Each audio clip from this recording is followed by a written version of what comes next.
Hey everybody, welcome to the Muckrake Podcast. I'm David Sexton, here as always with my wonderful, beautiful co-host Nick Hauselman. We have a really special treat today. We have with us for this really interesting topic of a new project that he's carrying out. We have David Parsons, the host of Untitled Chapter and the author of Dangerous Grounds, Anti-War Coffee Houses, and Military Dissent in the Vietnam Era. But we had to get him on because we needed to talk about his new Patreon exclusive series, Nom TV. And we got him for a little bit of time, but I assume it's not even that long of a conversation. I assume you'll play some Creedence. You'll probably talk about some jungle battles, talk about people throwing medals into reflecting pools and call it a day. Oh, not to mention troops getting spit on as they come home. I'm sorry if I went ahead and spoiled all of it. Yeah, those are the main topics we want to hit, for sure. Well, can we also think no rain and so that it won't rain? Right. Creedence is gonna be there, man. You watch the first episode, and I put that in there for a reason because I feel like there is a certain cliche soundtrack to the Vietnam War, and I want to play with some of that because it feels like time to shift our understanding of this era for sure, and that's my goal with the project. Yeah, and I tuned in for the first episode, and again, that's Nom TV over with the Nostalgia Trap podcast. And I have to tell you, when I turned it on and immediately Fortunate Son came over my AirPods, I laughed my ass off because I knew immediately that you weren't going to go down that road. But I also think that it's really fascinating. We have come to think of this massive moment in history that has affected everything after it, this savage moment of imperialism. And now we just have like these cultural touchstones that everybody has to put in with it, all of these story points, all of these mythologies that come together. Can you talk a little bit about what it is that you're trying to dismantle and what it is you're trying to put forth with this thing? Sure, thank you. I mean, the culture stuff is really important in part because we don't teach the Vietnam War in our public school system very much. I mean, one of the most striking things that I learned while working on an exhibition at a museum in New York City, we're figuring out how to take the material from the museum exhibition and work it into curriculum for public schools. And so we ended up working with federal and state education authorities to figure out how we were going to work this Vietnam War material into their curriculum. And what we learned is that in the American public education system, students encounter the Vietnam War twice in their 12 years of public education. So they see it once in 7th grade and they see it once in 11th grade. And what we learned talking to teachers is that realistically, most teachers don't get to it, in part because it's too late in the American History Survey. They only get up to maybe like the 1950s if they're lucky. And many teachers are intimidated by the history. They don't know how to communicate it. So that means that all the things you mentioned, this sort of pop culture, including the Creedence Clearwater Revival, is where most Americans encounter a narrative of the Vietnam War. And that means that there's been a shorthand developed that is, in movies and TV shows, but it's filtered into our politics as well. And I think that's maybe our most dangerous place where the Vietnam War and that history is distorted, because it has been a major engine for politicians to enact different directions for their ideologies, but it's always a distorted narrative. And if it's almost depending upon Americans not really remembering or understanding what really happened during this era. And so, it's an ambitious thing for me to say I'm trying to correct that. I'm really just trying to start a different conversation about the Vietnam War and bring it to the public in a different way than it's been perhaps brought to them before. Well, I'm glad that you guys brought up Fortunate Son and you kind of almost addressed the elephant in the room here, which is that Donald Trump used this song at every one of his rallies. And I think that's sort of what you're talking about just now about politicians using it. But I'm curious what your thoughts immediately with respect to Trump doing that in all of his background story and that song, what it means. What was your reaction to that? Well, I mean, I think it's continually sort of fascinating the way that the Vietnam War keeps coming back in American life. Where, I mean, we're still in this generation, partly because it's a baby boomer generation, is still very much in control of our politics. So the men who are running for president are in their mid to late 70s, and they're still fighting and still kind of containing that era. But Trump, you know, he was it was kind of interesting to see people say like about bone spurs, you know, with him again, like it was like sort of like the idea that he would be someone who got out of military service. In other words, there is a perception still, I think, that people have that the draft was unfair and that there were people who got out of it through nefarious reasons, you know, basically a class thing. I just think it's amazing that we live in an era in the 21st century in which the Vietnam War is still present like that. And you mentioned Fortunate Son. That's the perfect example of sort of how distorted this history is, because Fortunate Son is literally about this subject of, you know, the person who gets out of the draft because of their class position. So Trump is that fortunate son. And so for him to invoke that music is so it's wrong, and yet it's almost like the medium is the message. The song is patriotic to people, even though it's a really dark critique of class and the way it functions as related to the Vietnam War. I think I don't know if you guys remember, did John Fogerty and Creedence, did they say anything about that? Were they upset that Trump used that song? I believe that they were, but I don't think it stopped them from using it. I think they'd have to have, you know, done a cease and desist, but I believe that they were. But as you talk, I can confirm that. It's just like the Bruce Springsteen "Born in the USA," right? As another song, it's just like, it's so weird because when I hear that song, I hear now some sort of like patriotic right wing sort of thing. When you listen to the lyrics, it's like a really dark song about what? The class and the Vietnam War.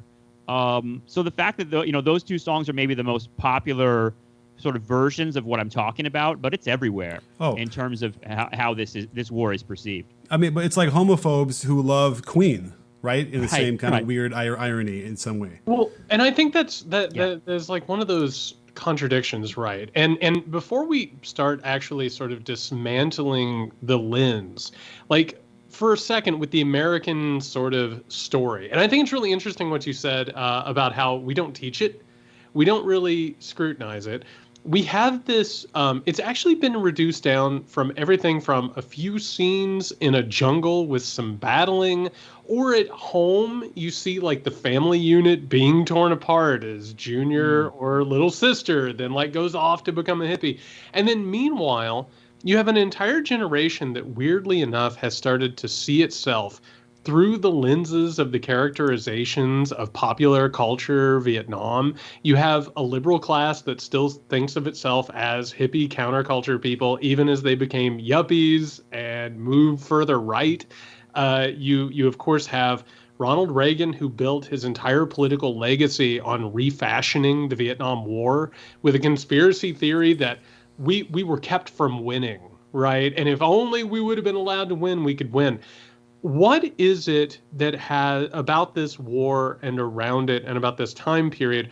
Why is it that America can't look at it and really understand it? Because it seems both unintentional and drastically intentional. Yeah, why can't we come to terms with American imperialism? I mean, that's the question you're asking. And the Vietnam War, all this cultural work that's been done in the years since have been sort of recalibrating our vision of the war to get away from that idea and to turn it into a sort of this blank tragedy that happened, almost to the point where if you talk about the details of it, you're doing a disservice to the people who suffered and died in it. I mean, the basic fact for me in a lot of ways is that you talk about like the Reagan years, but it was happening under Nixon as well. Nixon sort of using the POWs in a very specific way to put American focus on the sort of suffering and the experience of American soldiers. And you mentioned all that jungle fighting and movies like Platoon. I mean, these movies are complex movies. I think they're one part of a process, a national process of coming to terms with the war. But you can't get away from the fact that all of them center American soldiers as the sort of lens through which we understand everything. And if you're at that level, what you end up seeing is this, remarkable empathy for young men caught, in the machinations of things they don't understand. And that ends up kind of like the machinations themselves get lost, right? We end up concentrating on the experiences of young people in the jungle fighting war, and that ends up being where we locate our empathy. It's what you're asking is really a bigger question, which is, sort of how are we so focused on our own sort of national experience that we're unable to we're unable to really feel the big impact of what we've done. I mean, the Vietnam War killed millions of people. It's something that is a dark part of our history, but it's one that we don't really think about in those terms. We think generally in terms of what Vietnam did to us. And that's something that is almost really pathological in a lot of ways. But at the same time, that's the nature of the distortion we're dealing with. Sure. Well, real fast, I just want to ask on that, because I think that's the perfect end on something that you say in the first episode, which I've been chewing on for a few days. I really have, because I thought it was profound. And I think a lot about what it is to look at a chain link fence. You know how your eyes can only focus on one part of it and the other part is blurry, and if you look past it, that's blurry. You brought up a really interesting point, which is in this first episode, when we start to consider the Vietnam War, we almost go ahead and always consider the Cold War, that it's a theater in a much larger societal crusade between America and the dangers of communism. We can talk about domino theories all day long. But what we're actually missing is that in a lot of ways, the Cold War is sort of the foreground of imperial expansion and exploitation of resources and cultures. And so in a way, we actually have to sort of completely rethink the way that we look at the world and the way things have played out. Yeah, and that's where every history of the Vietnam War starts. Is, well, you got to understand the Cold War, and it's almost, and I experienced this in a lot of different theaters myself, including the museum exhibition and conversations with other historians, which is, well, when you start at the Cold War, what you're doing is often sort of absolving the people. Well, this is what they understood, and there's this feeling that, like you mentioned, the domino theory. Well, we were all operating on the domino theory, and how were we to know? And that's just, there's this constant need to use the Cold War as a way of creating passive actors of history, almost thinking like, well, they did what they had to do, knowing what they thought they knew. But the domino theory is a good example. I mean, that wasn't even really an operative theory. It was something that Eisenhower threw out at a press conference and coined to that term. But what we're really dealing with in the post-World War II era is the United States going to war for capitalism and going to war with the sense that it has rivals, and that the Vietnam War happens in that context. Yes, but the Vietnam War is also something that comes out of a much longer history of imperialism with the French that is just completely gone from the story.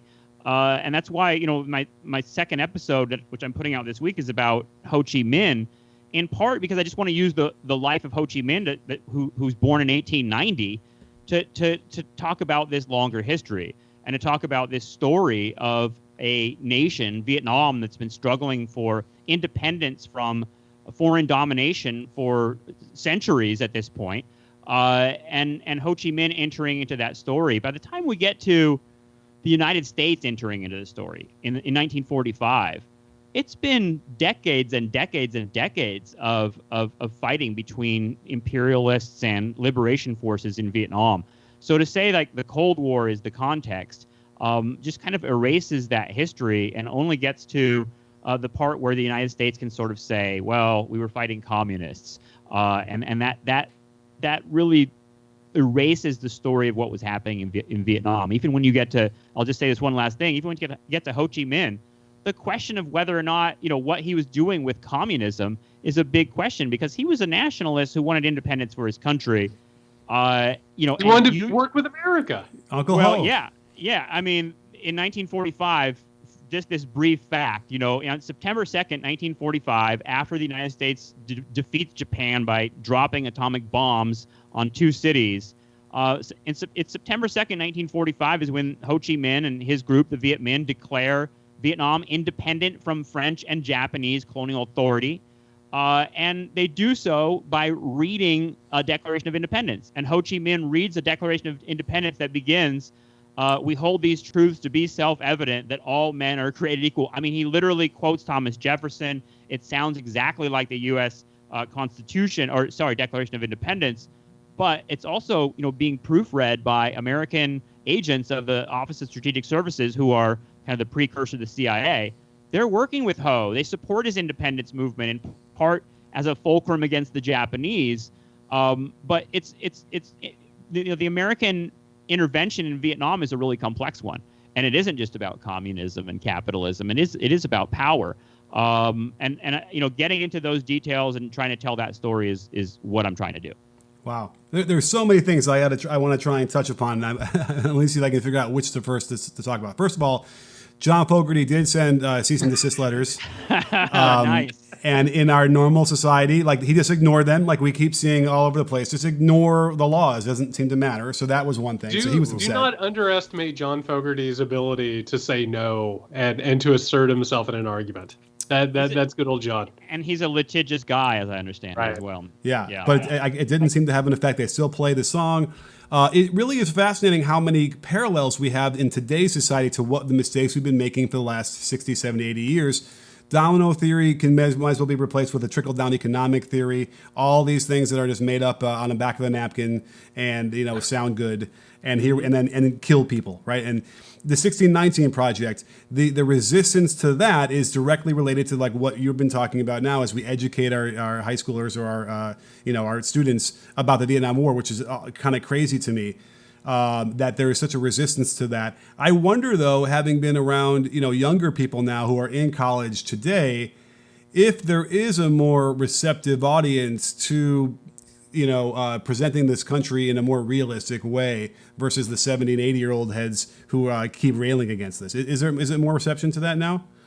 It's an interesting question. It's funny because I feel like there's this perception on the right that American colleges are just run by just wokeness among professors and students who are all just competing to see how progressive and radical they can be. I mean, that hasn't been my experience at all. I mean, teaching the Vietnam War specifically, I find that most students don't really know that much about it, and that they're eager to learn more about it, and they're ready to hear about and there isn't as much of a stigma talking about communism and capitalism. Those things don't seem like they're that they are sort of weighted with the same Cold War attitudes among young people. That being said, I taught in New York City at a school that had a lot of immigrants from communist countries who did have an inborn antagonism to communism, and so talking about the Vietnam War was always sort of tricky with that population as well. I'm glad you mentioned the 1619 Project, because one of the things that I think emerges from, I hope emerges from the 1619 Project is the notion that, history is not just a set of facts that someone prints and there you go. There's the correct version in the New York Times. It's a contest, and it's a contest over versions of history. I mean, part of what I'm doing with Nom TV is offering my version of the Vietnam War because this is the way I see it. And all of that is supported by evidence and all the sorts of methodologies of history that we bring to it. But the idea that history is a conversation and one that we argue about is one that should be much more prominent in American culture. Because I think there is the notion that there's a set of facts that we own each other with. Well, this is wrong. I proved it. That's that. When the actual story of history is one we argue about. It's a never-ending discussion. That's always a bummer to tell people, because they want, in our sort of hot take social media culture, we want, a 250 character. How many characters we get now? It's 280, right? Yeah, 280 character breakdown. And it's just, I feel like that's the wrong way to go about figuring out what history is. It's something that I think the 1619 Project is a great sort of example of how to sort of communicate that there are different ways to tell the story, and that the different ways we tell the story actually matters. I think it's a brilliant thing to sort of take 1619, the date, and say, what if we told it this way? What does that change? When we tell the story of America, if we told it from the story of not when we signed the Declaration of Independence, but when the first African slaves arrived, how does that change our perception of what this country is? I think it's useful and compelling, and obviously it's hit a lot of nerves. I mean, the right is going crazy over the 1619 Project, and that tells you that they know that the stories matter. I mean, the right understands this. They're the ones that are, they're the ones that want to take over school boards and control curriculum and say you can't talk about slavery, you can't talk about critical race theory, which is the latest hysteria. I wouldn't be surprised if on that list of things that they don't want talked about, the Vietnam War would be one of them, or they would want it talked about in a very specific way, which would be, Jared, what you mentioned at the beginning, right? Soldiers getting off the airplane and being spit upon, and that sort of thing, rather than a real reckoning with what happened in Vietnam. By the way, as a follow-up to that, because we mentioned the movies and how they're portrayed, I mean, the most accurate movie that might have been done could have very well been, I was going to say Return of the Jedi.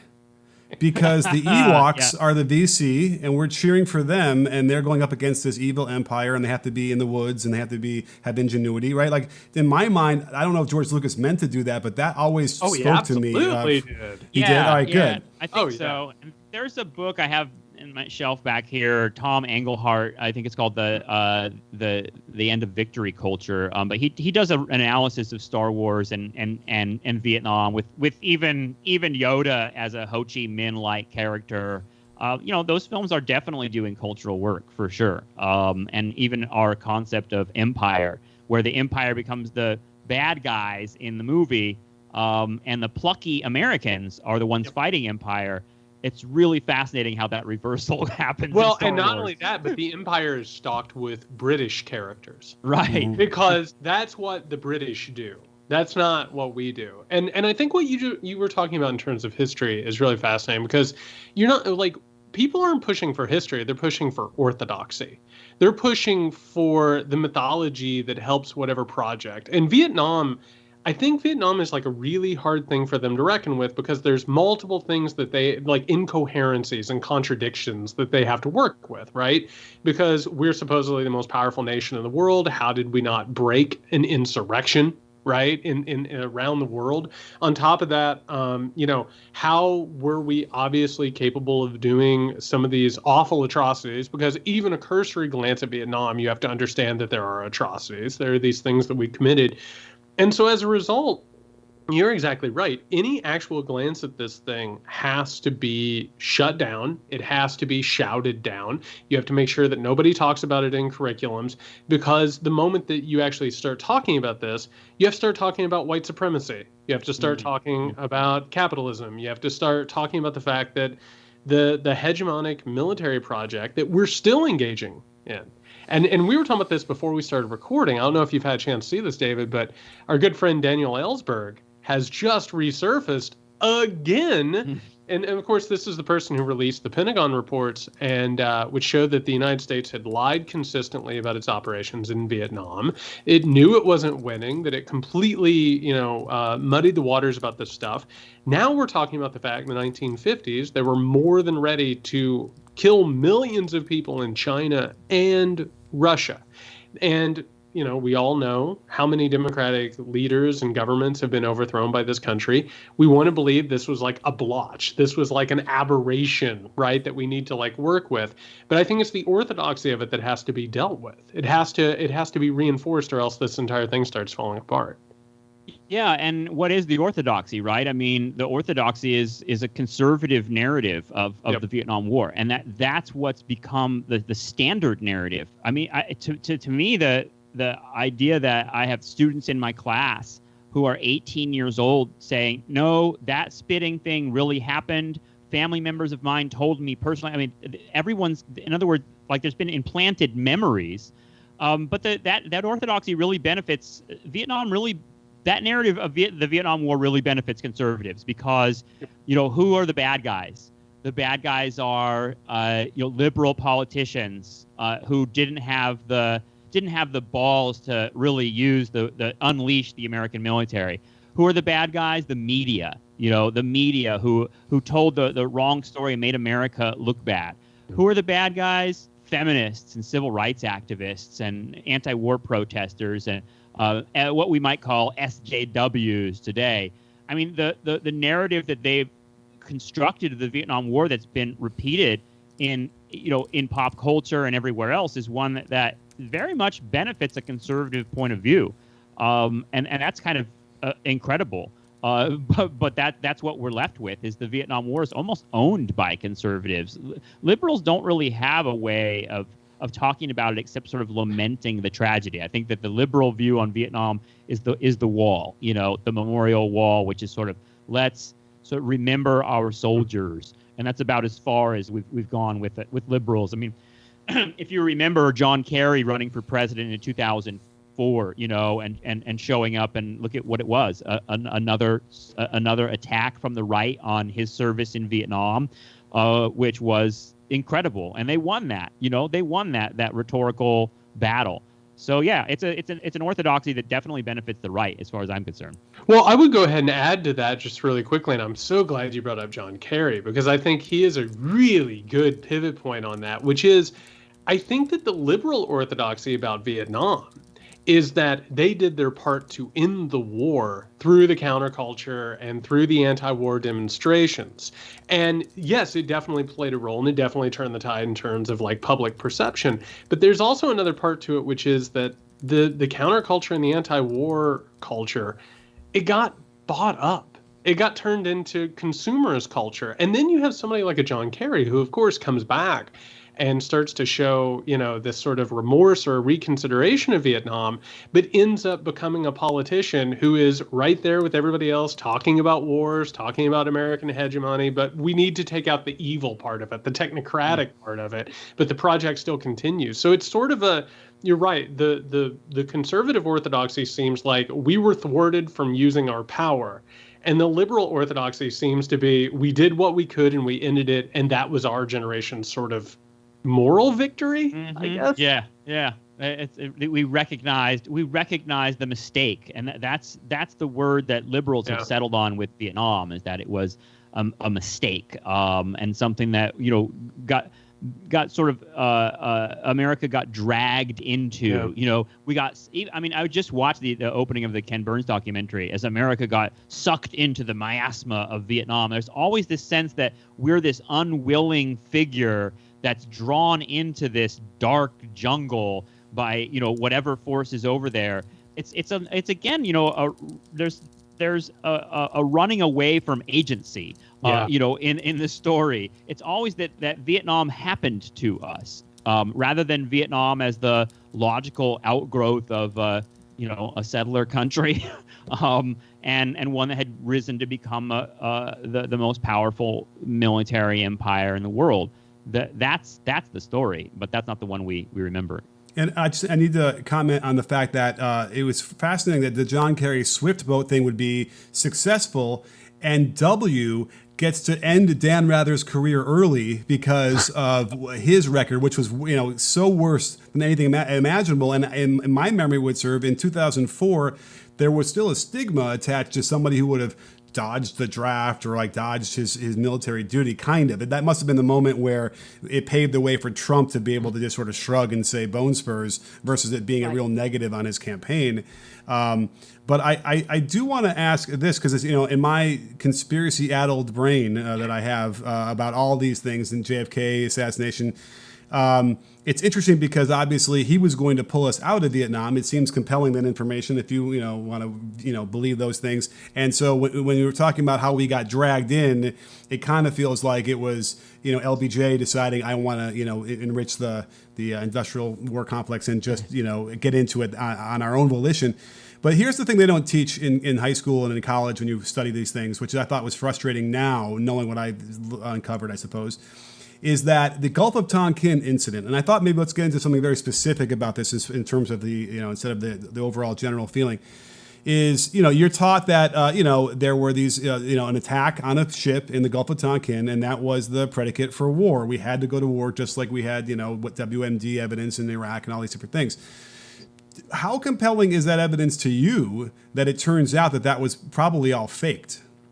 I think that it's more or less settled upon now that an attack didn't happen. That there were a few guns went off between North Vietnamese gunships and American battleships there in the Gulf, but there were no hits and there were no damage, and it was the evidence was exaggerated. And it's interesting that you brought that up because during the museum exhibition curriculum exercises, we created a segment on the Gulf of Tonkin incident and the resolution that came out of it, because the resolution that came out of it was pushed through Congress very quickly.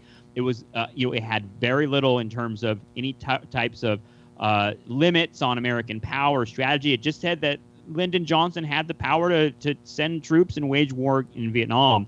So the Gulf of Tonkin incident became a sort of set of activities for middle school and high school students to argue about. And it was exactly like, it was sort of, what do you think about this? And what do you think of this evidence?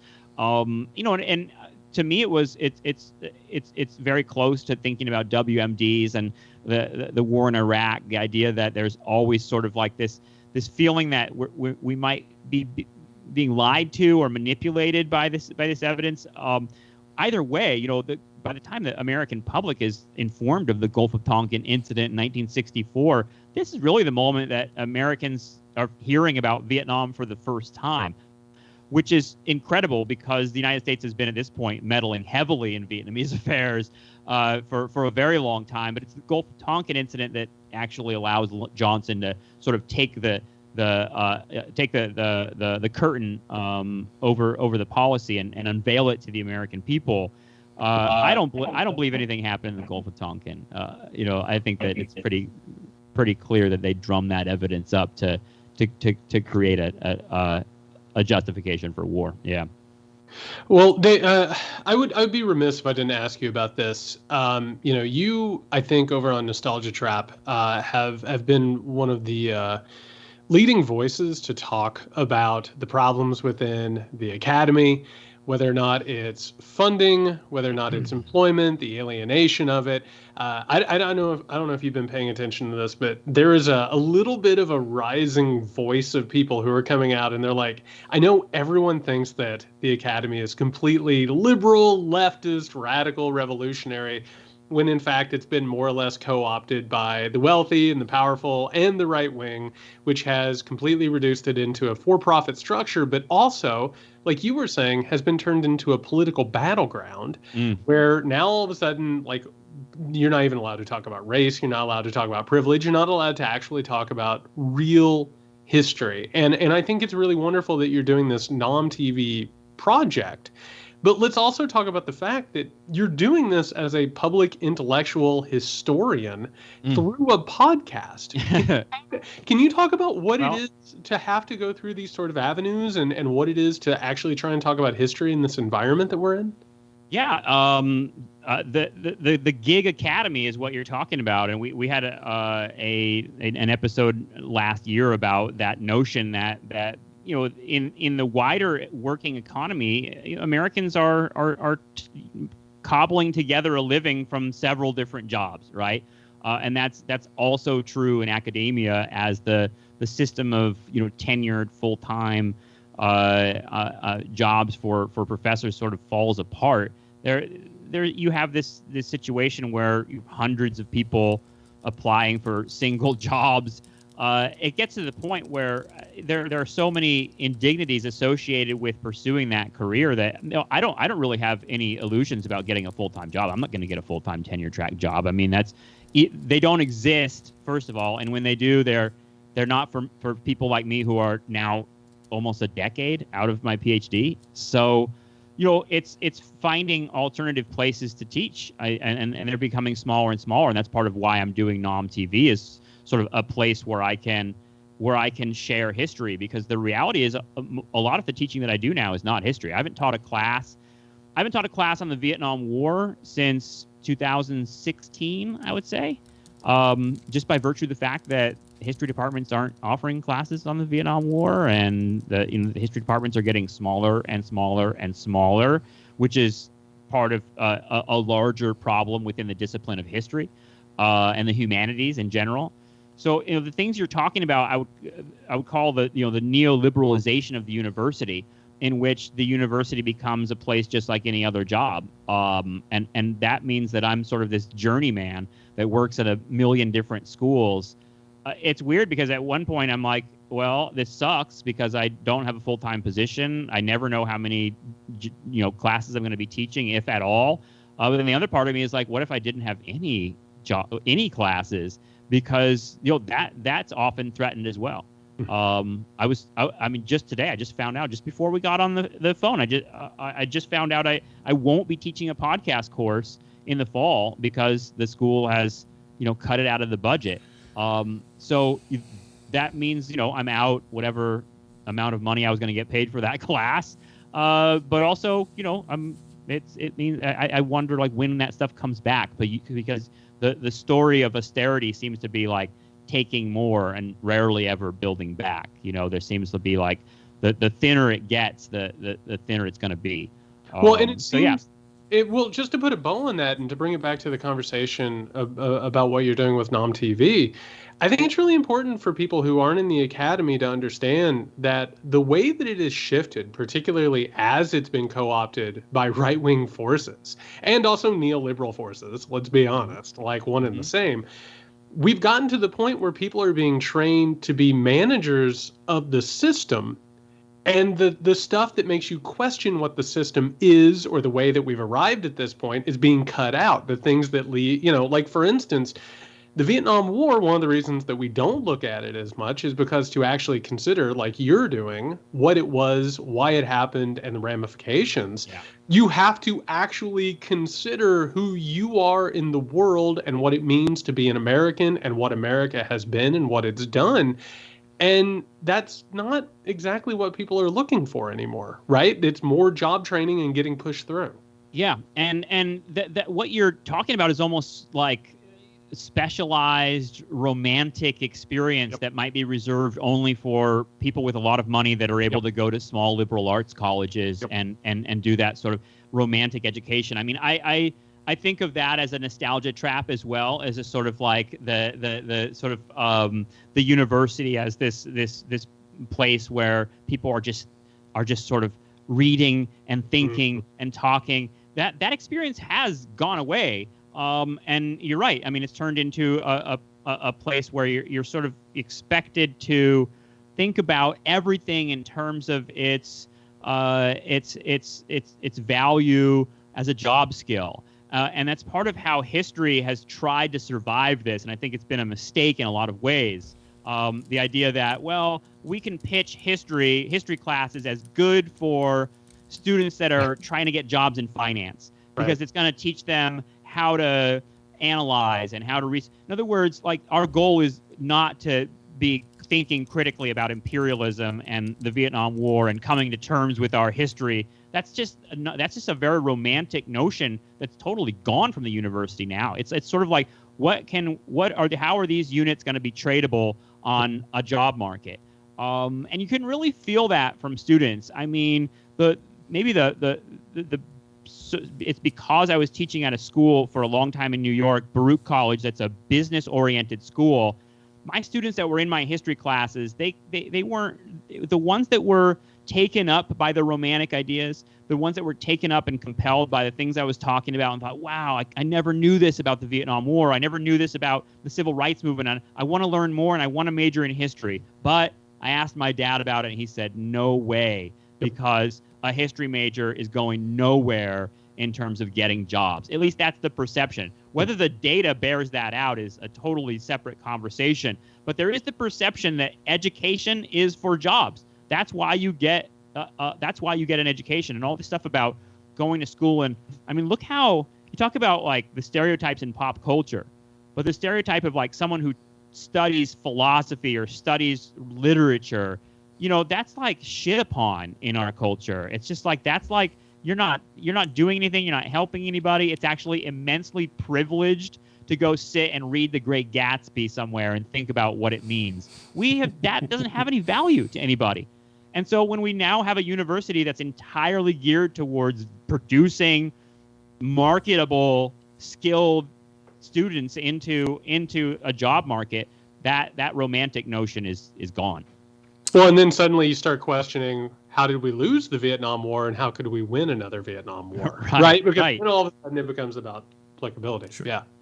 Well, that historical knowledge is gone. I mean, it really is. I mean, most students, I think, like I said, they don't really encounter this stuff at all beyond the pop culture. And I don't even know. I mean, how many Zoomers are watching Platoon? You know what I mean? I mean, the Vietnam War doesn't seem like it's really present in the culture. At the same time, it does, if that makes sense. It almost feels like it's soaked into us. And that orthodoxy that you're describing, you know, that certain point of view, packaged idea of what happened. Soldiers were spit on. There was a tragic thing. You know, a lot of people died. There was an awful bunch of, you know, anti-war people who were very unpatriotic.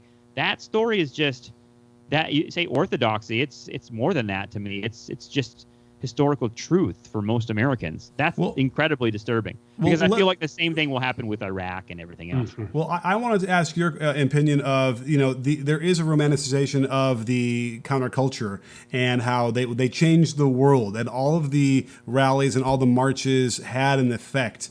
You know, if you look at it, what happened now, how like Black Lives Matter is now being portrayed, and where we've come as a country and what we're still dealing with, I kind of wonder if any of it really did matter. What at the time, even was there any appreciable influence from all the unrest that actually got anywhere closer to what they were trying to achieve at the time in the '60s, much less where we are now? That's a really great question. I mean, I think on the one hand, you're right. There is a tendency from, like, you know, the people who control pop culture, the boomer generation, to sort of overstate, we changed the world kind of thing. But at the same time, I think about the absence of an anti-war movement in the United States right now, and I think about the absence of a sort of sense of internationalism on the left, and it's pretty striking considering how much, you know, there were identifiable leftist, not liberals, but leftist figures that would have been on TV being interviewed. And the fact that if you read, you read like Rick Perlstein's Nixon Land is a good popular history, a good example of a detailed history of Nixon's years as president.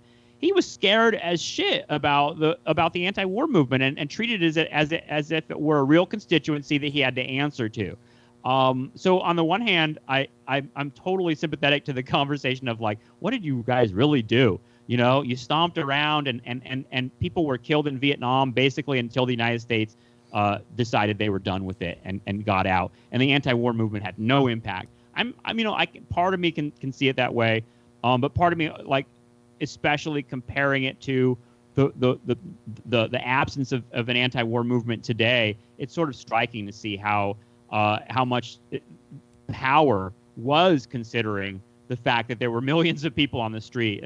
The October moratorium in 1969 was a big deal, and that's the reason why Nixon created the idea of the silent majority. A lot of people think that he created that term and used that term to win the presidency in 1968, but he did not use the term silent majority until October 69, and that speech was because the moratorium, which was the largest anti-war demonstration in American history and human history, it brought out millions of Americans that were not just scruffy hippies. doctors, nurses, lawyers, the middle class. It was, sort of like the mainstream of America was against the war, and that made Nixon panic because he felt like if he had to segregate the anti-war movement into this stereotype of an anti-American sicko weirdo, when it was really the mainstream that was coming out against the war. The silent majority was his answer. It was his way of constructing a public that could sort of be organized and geared towards Nixon's point of view on the war. So all that to me just means that the anti-war sentiment, movement, whatever was happening, was something that was part of the way that even very powerful people were thinking about the limits and possibilities of what they could do, if that makes sense. Yeah, and Nick and I talk a lot about the current right wing, and one of the dangers, of course, is that they're not even trying to conceal what they're doing anymore. It's when the mask slips, and like with the Vietnam War, again, you have like this idea of this noble fight against communism. You can say that you're doing this and this is why you're going over there and killing all of these people. But I actually, something I heard the other day, it was a really good interview you did with Danny Besner. And he brought up the term, and I'm going to get him on the podcast because I want to talk about this for like an hour, which was Imperial Realism. And this idea that in the past, America used to hide its hegemonic project behind this veneer of stars and stripes and liberty and equality. But I actually think that this country is kind of rotted enough to the point where like people are just like, yeah, we're doing that for the money and the profit and the power. And the lack of the anti-war left, and you've talked about this, the lack of an anti-war left, the lack of an international left. Now that we are, I guess, on cruise control to a second Cold War with China. And and by the way, like, it's not an ideological conflict. It's the fact that China is replacing us as the main economy in the world and possibly as the superpower. If you look at all of those sort of factors blended in together, I mean, I know the answer is bleak, but what do you see all that adding up to without even the veneer of this? Well, I mean, it's interesting about the idea of the right taking its mask off. I think everything you're talking about is making me think about QAnon and the this sort of conspiracy theories. I wonder, like, where does Vietnam fit into that right wing? This sort of like rising, the Marjorie Taylor Greens, and that sort of rabid right wing that January 6th. I'm really curious what the attitude towards the Vietnam War is among that group of people. What do you think? Well, I have no idea. The really frightening thing there, I think, is like how quickly they weaponized the pandemic. How quickly we've been under attack. And I think Marjorie Taylor Greene, we talk about this all the time, is she's an incredible bellwether. Like her language, it's all about terrorists, it's all about armies, it's all about, traitors, all of that. And so I think when that mask slips, I think it's not even going to be an apology for the possible violence that they could carry out. Like, I don't even think it's going to have the beginnings of a veneer. Yeah, and that's why I think I brought her up. And Q is because there's many different ways to think about QAnon and whatever right-wing fascist movement is rising in America right now. But to me, anti-communism is an organizing principle there, and there is a through line from your Barry Goldwaters of the 1960s and the libertarian, especially the libertarian stream in American life, all the way to today. And so, like, in terms of the idea that we could weaponize anti-communism and move into a new Cold War with China on the same terms as the Cold War we fought before, with this weird interregnum where the counterculture came in and sort of said, hey, the world is something else. There's something extraordinary about that. It means that the whatever tensions, whatever political tensions and social cultural tensions were at play in the Cold War from the 1940s into the 1990s are still with us, and they're soaked in really distorted ways. That the language that is now being used, the rhetoric from the right. Ted Cruz yesterday on Twitter talking about communism, talking about the Soviet Union, talking about how much I hate communism and I want them all to die. I mean, to me, it's like, whoa, like you call that taking the mask off, you call that like revealing your psychology. But either way, it means that the word communism and socialism, those words still are very, very meaningful words for reactionaries. And to me, that means that world is still operative. And that puts Nom TV, I guess, in the context of trying to intervene on that part of the politics, because the distortion of the Vietnam War is a big engine of that picture of communism. But it's funny because I would have thought that the right would have had a much more stronger reaction to the notion of Russia interfering with our elections in 2016 because of that, deep-seated in their amygdala, whatever, brain about Russia and the Soviet Union did not have an effect at all. Like, they didn't want to acknowledge it or even consider that. That was always very striking. Nick. They're not communist at all anymore. Okay. They're Russians. They're white identity Russians. So that's okay. But I also wonder if, like the other thing we would see in the movies, in the pop culture, when we referenced hippies or people who from the 60s, it was like a badge of honor that they got arrested when they were protesting, right? It wasn't necessarily a bad thing, whatever, but they were in the fight and they got arrested.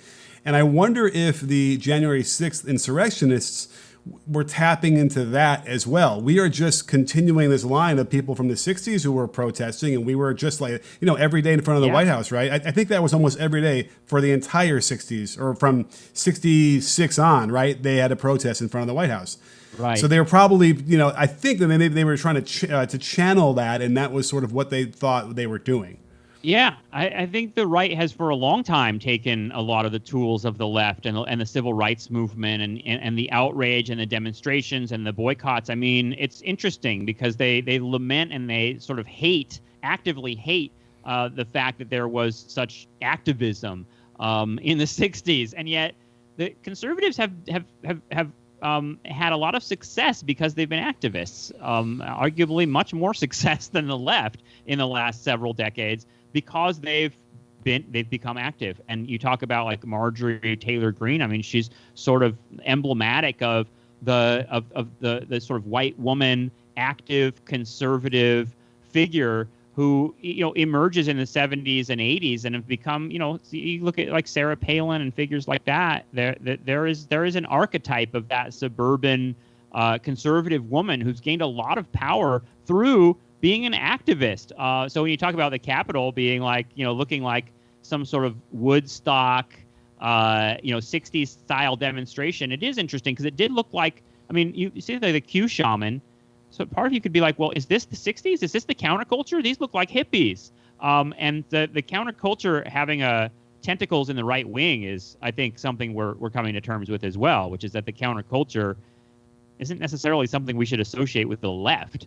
That a lot of people are into sex, drugs, and rock and roll that are fascists, and that part of it is something we got to unpack as well. It's not all the Beatles, man.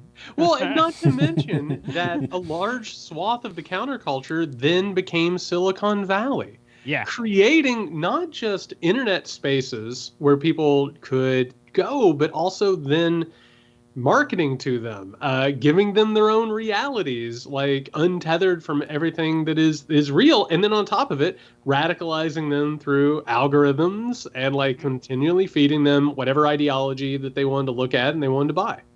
But not anti-capitalist ideology, right? I mean, it's interesting because we get to the point where we're now talking about algorithms, on Facebook and YouTube and things like that. And it's just like, why is it all fascist stuff? Why is it that like I look at a beard grooming video, and the next video I'm suggested is all about how the Holocaust was fake. Why should that be? The Silicon Valley came to power in part based entirely on those utopian ideas that the computers were going to somehow embody connection and community and progressive values. And even, I mean, Apple, when I was a kid, the vision of Apple was that a bunch of hippies made computers. and these computers are going to change the world and make it better. No one makes that argument anymore. I mean, that's sort of like I don't know. It's the technology element is really, really important because the technology became the language through which a lot of the values of the 60s played out into capitalism. And what you're really talking about is those values becoming the way that capitalism refreshed itself in the 60s era. I mean, this is like the Thomas Frank conquest of cool, but also Mad Men.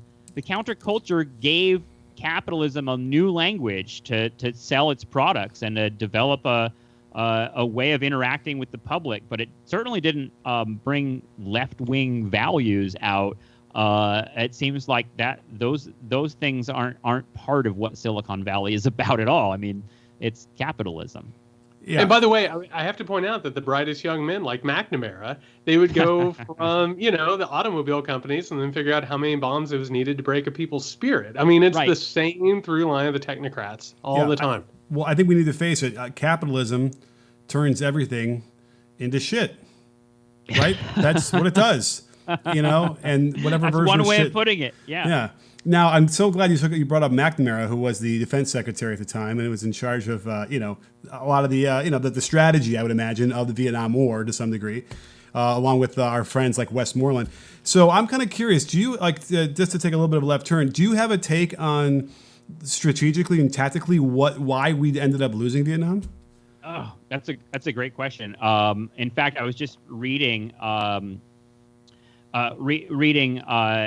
piece from one of the military leaders in Vietnam, one of those famous military leaders of the 20th century. His name is Giap, Ho's right-hand man. And he was asked in Christian Appy's book, it's right here, Patriots. I was just reading an interview with him in the 2000s. I mean, he lived to be, I think, nearly 100 years old. He says, people always ask me, how did the Vietnamese defeat the United States? How did this happen? And they always think about it in terms of like, well, we had a smarter strategy. We knew the politics and things like that. He said, and what he says is, but the real answer is a lot simpler. The real answer of why Vietnam defeated the United States is that we would rather die than live in slavery. And that you could have killed generations of us, and in fact, colonizers did. And the United States never understood that. The United States felt that they could keep killing Vietnamese, and at a certain point, the body count would add up, and the Vietnamese would give in. But there was no way that was ever going to happen. So there's that part of it. But in terms of the strategic part, I mean, that's something I can't wait to get into on Nom TV in terms of, how did these battles happen? What was the U.S. policy? How did they fight this war? Because, it is really compelling, exciting, incredible stuff. I mean, Dien Bien Phu, which is maybe a shorter answer to your question. How did the Vietnamese defeat the French? They drew them into a battle at one location, Dien Bien Phu, a military installation in which all the French sort of got led there to station there. And while the French are sort of collecting their forces in Vietnam at Dien Bien Phu, the Vietnamese have been doing this for years. They've been stealing pieces of weaponry, and they've been moving it under cover of darkness in the middle of the night with ropes through mountains over hundreds of miles, reassembling these weapons and covering them in the jungle for years, so that when the Battle of Dien Bien Phu finally the first shots are fired, those tarps are unleashed, and the Vietnamese have anti-aircraft guns, and they're shooting down French bombers from the sky.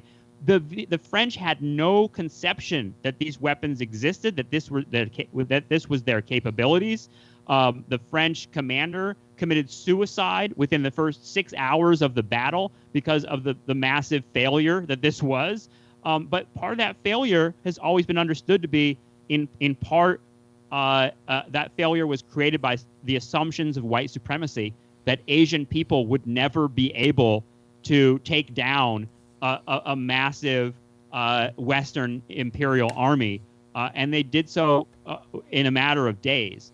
And it's one of the most stunning events of the 20th century it's like the ultimate underdog story. I actually start the new episode of Nom TV with the Eminem "Lose Yourself" song, just because I wanted to get people amped up to understand how fucking crazy it is that like rural colonized people were able to take the initiative in this way and figure out a way to kick the French out when they were massively outgunned. I mean, it seemed like there would be no possibility. So it's in 1954 that Dien Bien Phu happens. That's when the United States comes in, and the Vietnamese are going to continue that style, and it's that style that wins them the war. But it's a massive price. I mean, the Vietnamese paid a price in millions of lives to gain the liberation of their country. So it's an ugly story, but it's a really